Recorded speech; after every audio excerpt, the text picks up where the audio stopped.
जय श्री श्याम दोस्तों, हम आशा करते हैं कि आप सभी लोग अच्छे होंगे।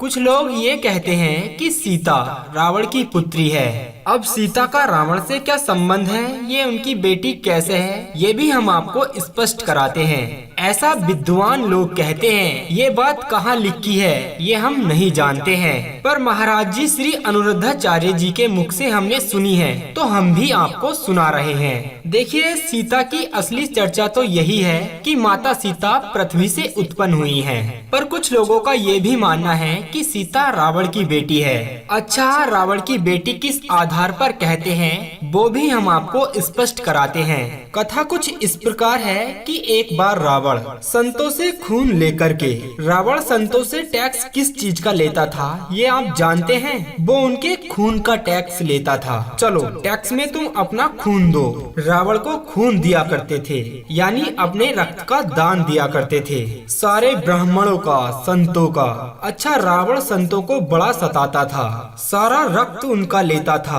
ताकि रक्त के बिना वे मर जाएं। तो टैक्स में रक्त लेता था। एक घड़े में उसने सारा रक्त भर लिया संतों का और अपनी लंका में मंदोदरी को लाकर दे दिया। एक बार रावण के मन में कुछ खिचड़ी चल रही थी, वो हम आपको बताते हैं। खिचड़ी ये थी कि रावण जनक से बहुत जलता था, क्योंकि जितनी सुंदर लंका थी ना, उससे कई गुना ज्यादा मिथिला थी। मिथिला बोले तो वो आज मिथिला बिहार में स्थित है। बिहार प्रांत जो नेपाल से लगा हुआ है, वही मिथिला नगरी है। दोस्तों, ये जो नगरी थी ना, वो बहुत ही सुंदर थी। तो इसी कारण रावण जलता था जनक जी से कि इनके पास इतना वैभव है, इतनी संपदा है।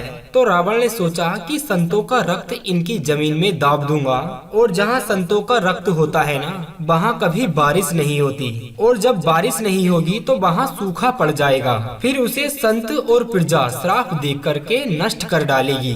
तब संतों का रक्त इकट्ठा किया रावण ने, और इकट्ठा करके वो मंदोदरी को दे देता है एक घड़े में, और उनसे कहता है कि तुम इस घड़े को संभाल कर रखना, हम दोबारा वापस आएंगे और तुमसे ले लेंगे। अब रावण अपने काम के लिए वहाँ से चला गया। एक दिन क्या हुआ कि वो रक्त, मंदोदरी को प्यास लगी तो उस रक्त को मंदोदरी ने पानी का घड़ा समझ करके वो रक्त पी लिया। जब मंदोदरी ने संतों का रक्त पिया तो कुछ दिनों के बाद वो गर्भवती हो गई। एक दिन रावण से मंदोदरी ने कहा, अच्छा, मंदोदरी गर्भवती हो गई क्योंकि वो संतों का रक्त था। जब मंदोदरी गर्भवती हुई तो रावण से कहा, मंदोदरी ने कहा कि आप गर्जना करते हो तो आसपास की सभी गर्भवती नारियों के गर्भ गिर जाते हैं। रावण बोला, गिर तो जाते हैं, तो एक बार हम आपकी वो गर्जना सुनना चाहते हैं। मंदोदरी ने कहा, सुनाइए। अब रावण पहाड़ पर चढ़ा और गर्जना करने लगा, और जब गर्जना की तो मंदोदरी का गर्भ गिर गया। गर्भ गिरा तो मंदोदरी ने गर्भ को उठाकर उसी घड़े में रख दिया, और रावण आया तो बोला, मैंने घड़ा दिया था आपको। मंदोदरी बोली, ये रहा। वो घड़ा ले जाकर रावण ने जनक की नगरी में दाब दिया, इसलिए गाड़ा कि यहाँ पर बारिश नहीं होगी और संतों का श्राप लग जाएगा, क्योंकि संतों का रक्त है इसमें। पर उल्टा हुआ, मंदोदरी के गर्भ से जो गर्भ गिरा था और वो उस घड़े में था, तब पृथ्वी माँ ने उसका लालन पालन शुरू कर दिया।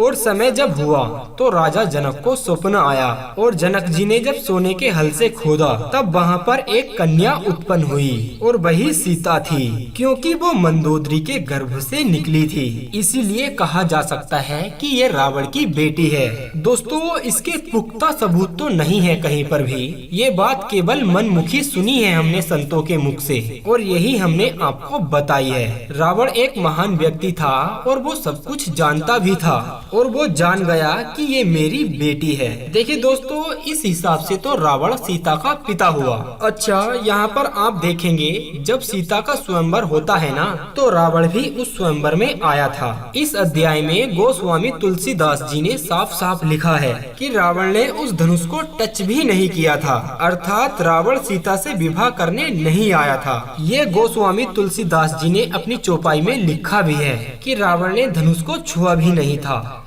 ये सब कुछ लिखा हुआ है चौपाई में। आया तो था रावण सीता स्वयंवर में, पर रावण अपनी बिटिया को देखने आया था, ऐसा संत जन कहते हैं। और जब राम ने धनुष तोड़ दिया तब रावण ने राम जी से कहा था कि हे प्रभु, समय लगे तो हमारी बिटिया को लेकर के लंका आइएगा, हम आपका सम्मान स्वागत करेंगे। राम जी ने कहा उनसे कि देखो हम तो आएंगे नहीं।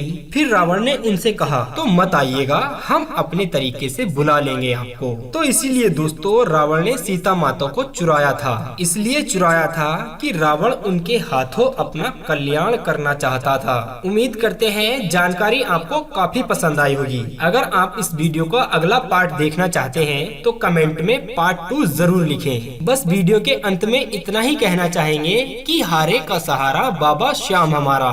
जय श्री श्याम।